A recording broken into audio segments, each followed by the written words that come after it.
A solução para preços altos será preços ainda mais altos? É com essa indagação que eu começo mais um vídeo da semana. E bem, por que essa indagação, né? A gente está vendo aí o preço do boi gordo se manter estável na casa dos 310, 312 em São Paulo, né? Faz alguns dias a gente já passou por aquela pressão muito intensa dos frigoríficos, as tentativas de compra, apesar de ainda ocorrerem, perderam de certa forma a sua força. A gente viu o boi chegar ali, as ofertas nos 300, nos 305 reais em São Paulo, só que isso de certa forma perdeu força. Agora a indagação que a gente tem aqui no meio mercadológico é se o boi gordo consegue avançar ainda mais, se ele consegue ultrapassar a barreira dos 320, 330 até os 340 no curto prazo. Será que a gente tem essa capacidade? E bem, olhando para quem demanda, né, olhando ali para o atacado, para o varejo, até para o mercado exportador, a gente vê elos bastante pressionados, né? Principalmente quando a gente olha para o mercado interno. O varejo está com muita dificuldade em repassar esse aumento de custos, não à toa. Agora, nesse momento, nessa segunda quinzena aí de maio, né, a gente vê o preço da carcaça casada recuando, aí, voltando para o patamar de 19, 19,30 em São Paulo. Isso preocupa porque trava a margem de comercialização dos frigoríficos e, consequentemente, trava toda a negociação por um boi gordo mais elevado, por um boi gordo que volte a flertar com os patamares que a gente via lá no mês de abril, né, 320, 330. Então, a preocupação continua muito grande e continua com essa demanda interna. Será que o povo brasileiro, o consumidor brasileiro vai voltar a consumir carne? O que a gente vê nesse momento é uma migração para proteínas mais baratas e até mesmo a redução do consumo de proteína animal, né?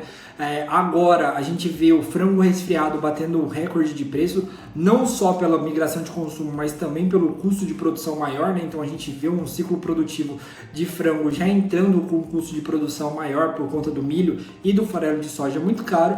Então, neste momento, a migração de consumo da carne bovina para carne de frango, para carne suína, para os ovos e até mesmo para a retirada da proteína animal, ela está acontecendo. Então, todo esse processo vai levar um tempo.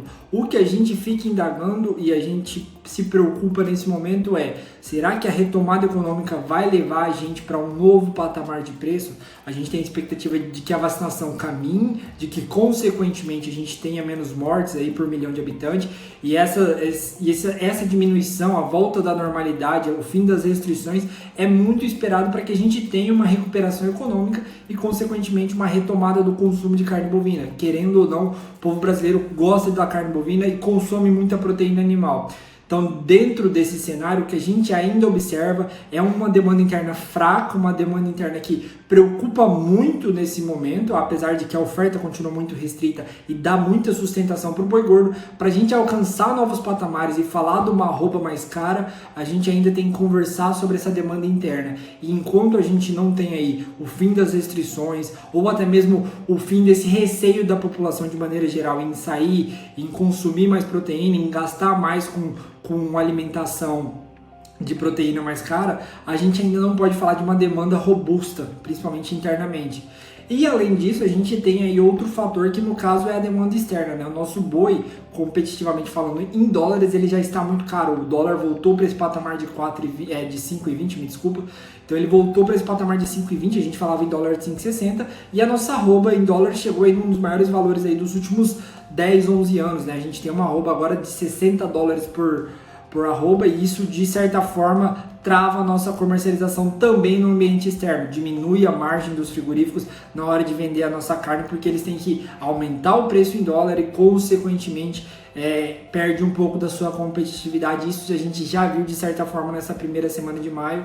Então a gente tem um grande problema ainda a se resolver na demanda interna e isso vai continuar penando para que a gente fale em valores cada vez maiores. Então, de certa forma, o preço do boi gordo ele é sustentado por uma oferta que de fato é restrita e não deve melhorar de curto prazo. A gente tem um problema estrutural, mas a demanda interna, que era um fator que está travando a gente, vai continuar travando enquanto a gente não tiver a problemática resolvida contra as restrições estaduais, as restrições governamentais e o fim desse problema muito grande. Então, acredito eu que a arroba ela precisa de novos fatores aí de reabertura econômica de fato para a gente falar em novos patamares para serem atingidos. É isso, pessoal. Muito obrigado e a gente vai conversando mais aí para frente.